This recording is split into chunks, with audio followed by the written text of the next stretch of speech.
10월 2일 어린이부 말씀은 출애굽기 12장 12절에서 14절입니다. 그날 밤에 내가 이집트 땅을 지나가면서 사람들이든지 짐승이든지 이집트 땅에 있는 처음 난 것을 모두 치겠다. 그리고 이집트의 모든 신을 벌하겠다. 나는 주다. 문틀에 피를 발랐으면 그것은 너희가 살고 있는 집의 표적이니 내가 이집트 땅을 칠 때에 문설주에 피를 바른 집은 그 피를 보고 내가 너희를 치지 않고 넘어갈 터이니 너희는 재앙을 피하여 살아남을 것이다. 이날은 너희가 기념해야 할 날이니 너희는 이날을 주 앞에서 지키는 절기로 삼아서 영원한 규례로 대대로 지켜야 한다. 아멘. 벙커업 친구들, 한 주간 잘 지냈나요? 친구들, 우리나라에는 어떤 명절들이 있죠? 네, 맞아요. 설도 있고 추석도 있고 단오도 있어요. 그리고 우리나라에는 기념일이 많죠? 내일은 개천절인데 또 8월 15일은 또 우리나라의 해방을 기념하는 그런 광복절이기도 해요. 오늘은 이스라엘 사람들에게 아주 중요한 명절이자 또 기념일인 이 6월절에 대한 이야기를 나누어 보려고 해요.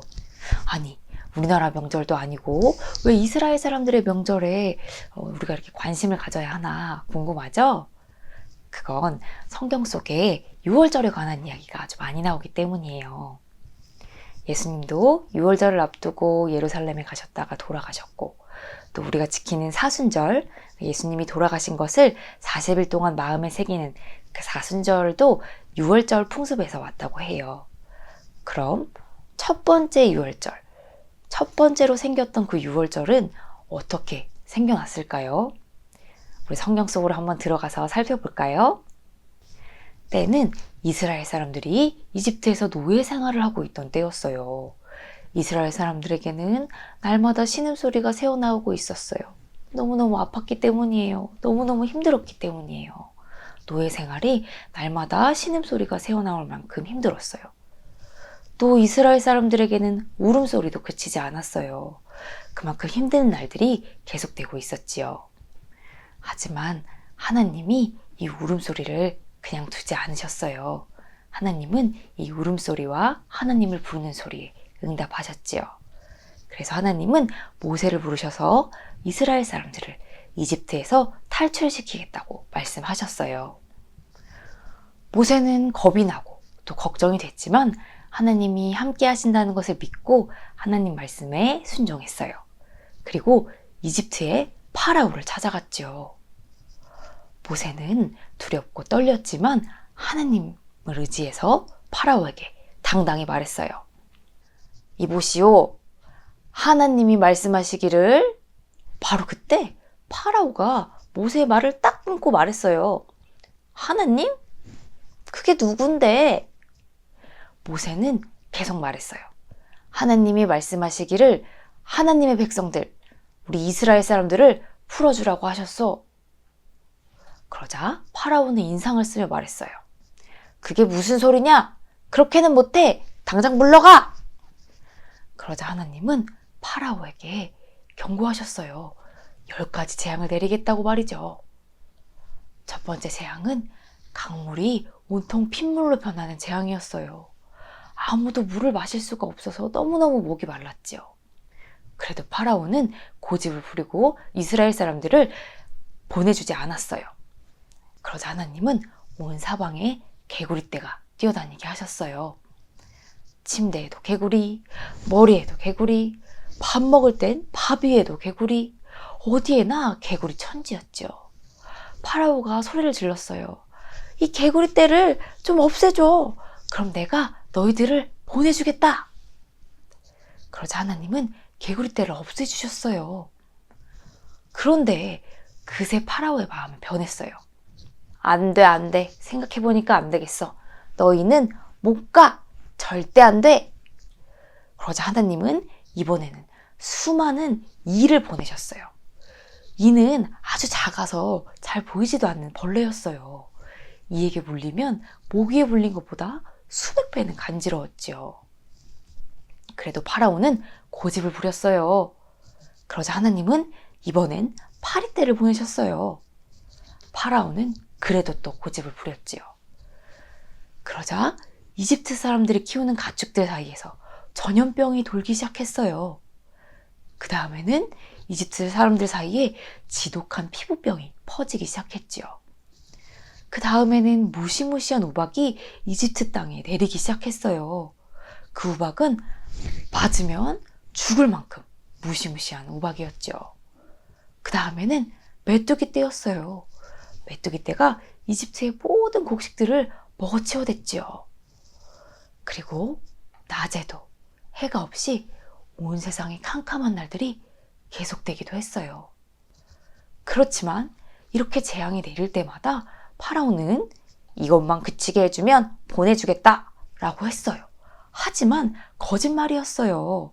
마침내 모세는 파라오에게 마지막 경고를 했어요. 우리를 보내주라는 하나님의 말씀을 듣지 않으면 하나님께서 최악의 재앙을 내리실 것이요. 하지만 파라오는 모세의 말을 비웃어 넘겨버렸지요. 결국 10번째 재앙이 이집트 땅에서 시작되었어요.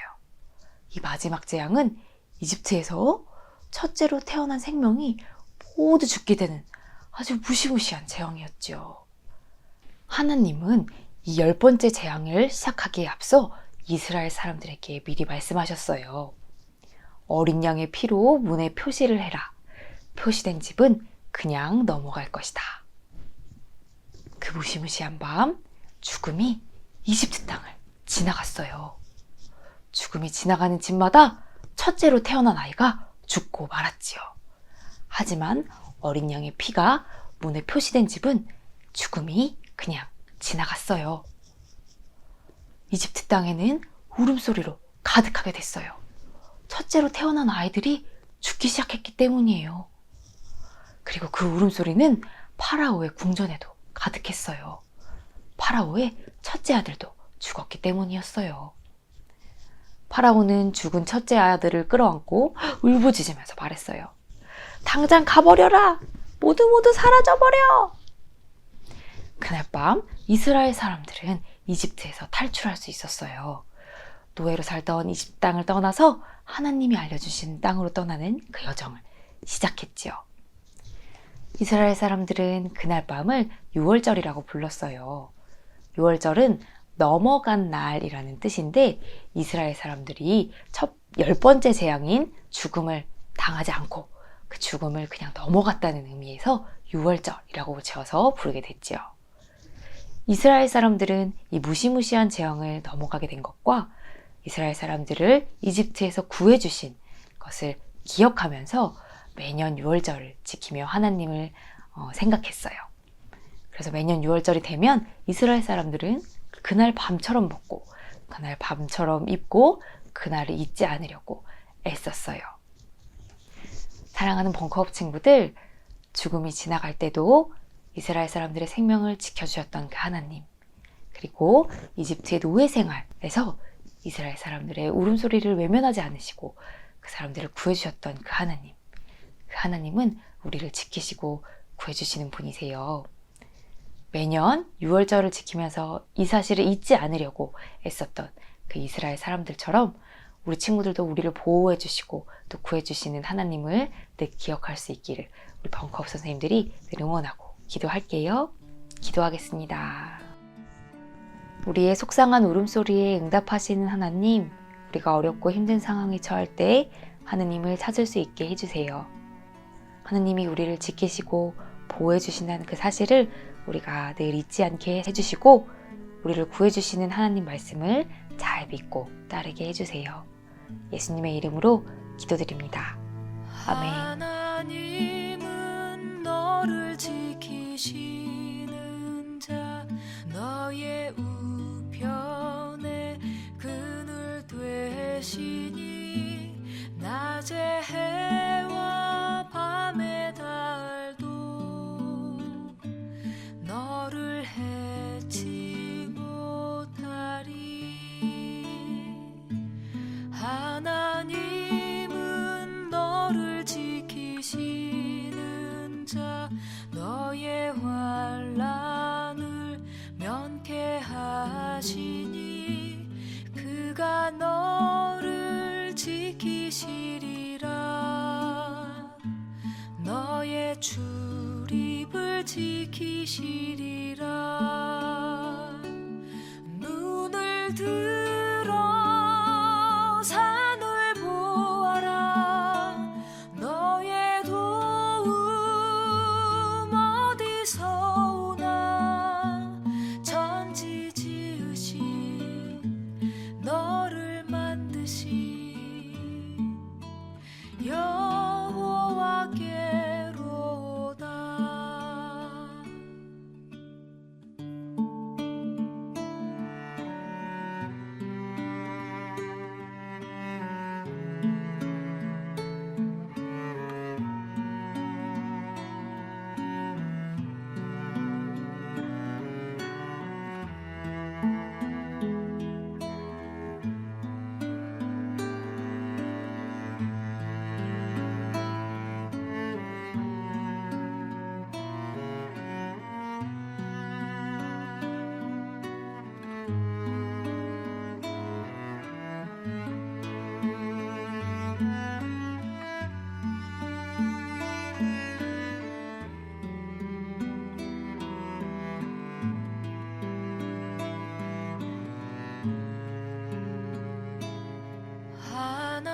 하나님은 너를 지키시는 자, 너의 환난을 면케하시니.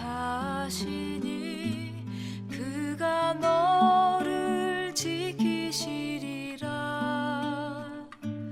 너의 출입을 지키시리라.